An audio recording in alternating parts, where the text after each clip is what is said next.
नमस्कार मित्रांनो, स्वागत आहे तुमचं आपल्या एका नव्या व्हिडिओमध्ये। या व्हिडिओत आपण आपल्या आधार कार्ड सोबत आपली कोणती बँक लिंक आहे हे कसं पाहायचं याच्याबद्दलची माहिती घेतोय। त्यासाठी मित्रांनो तुम्हाला गुगलवरती जायचं आहे।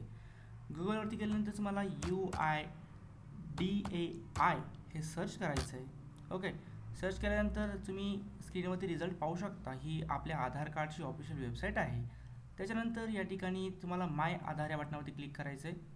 थोडासा लोड घेईल। लोड घेतल्यानंतर आपल्यासमोर आधार कार्डची ऑफिशियल वेबसाईट ओपन होईल। मित्रांनो, आता आपल्यासमोर ऑफिशियल वेबसाईट ओपन झालेली आहे। त्यानंतर आपण या ठिकाणी माय आधार या टॅबवरती माऊस ओव्हर करायचा आहे। त्यानंतर आपण या ठिकाणी पाहू शकतो की बँक सेटिंग स्टेटस हा एक ऑप्शन आहे। या ऑप्शनवरती आपण क्लिक करून घ्यायचं आहे। त्यावरती क्लिक केल्यानंतर आपल्याला या ठिकाणी लॉग इन करायला विचारतं आहे। त्यासाठी लॉग इन बटनावरती आता आपण क्लिक करतोय। लॉग इन बटनावरती क्लिक केल्यानंतर आपल्यासमोर लॉग इन टू आधार वाया OTP याच्यामध्ये मित्रांनो तुम्हाला पहिल्यांदा या ठिकाणी तुमचा आधार नंबर टाकायचा आहे 12 अंकी, आणि हा जो कॅप्चा दिलेला आहे हा कॅप्चा या ठिकाणी तुम्हाला समाविष्ट करायचा आहे। त्यानंतर लॉग इन विथ OTP बटनावरती क्लिक करायचं आहे। त्यावरती क्लिक केल्यानंतर तुम्हाला OTP येईल आणि तो OTP तुम्हाला टाकून घ्यायचा आहे। चला तर मी इन्फॉर्मेशन एकदा टाकून घेतो।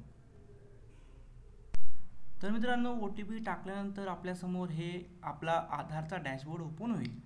त्याच्यामध्ये आपण सर्व्हिसेस पाहू शकता। ओके, यामध्ये तुम्ही तुमचं आधार कार्ड डाउनलोड करू शकता, PVC आधार कार्ड मागवू शकता।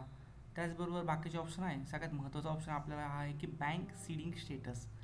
तर याच्यावरती तुम्हाला क्लिक केल्यानंतर तुमच्या आधार कार्डसोबत कोणती बँक लिंक आहे हे या ठिकाणी समजेल। तर तुम्ही पाहू शकता की या ठिकाणी congratulation your Aadhaar bank mapping has been done, म्हणजे आता मला गव्हर्नमेंटकडनं कोणतेही पैसे येणार असतील, जे की गव्हर्नमेंटच्या योजना असतात विविध, ओके, स्कॉलरशिप असेल, तर DBTच्या माध्यमातून डायरेक्ट बेनिफिट ट्रान्सफरच्या माध्यमातून माझ्या ह्या बँक ऑफ महाराष्ट्रामध्ये हे पैसे येतील। आता तुम्ही जाऊन चेक करू शकता की तुमची कोणती बँक लिंक आहे। जर बँक लिंक नसेल तर मित्रांनो तुम्हाला ती बँकेमध्ये जाऊन किंवा ज्या बँक तुम्ही यूज करता त्या बँकेच्या वेबसाईटवरती जाऊन तुम्हाला बँक आधारसोबत लिंक करावी लागेल। त्याच्याशिवाय तुम्हाला पैसे येणार नाही जे गव्हर्नमेंटकडून यायचे आहेत ते। तर तुम्हाला याबद्दल काही डाऊट असतील तर नक्कीच कमेंट बॉक्समध्ये विचारा। चॅनल नवीन असाल तर चॅनलला सबस्क्राईब करा। धन्यवाद।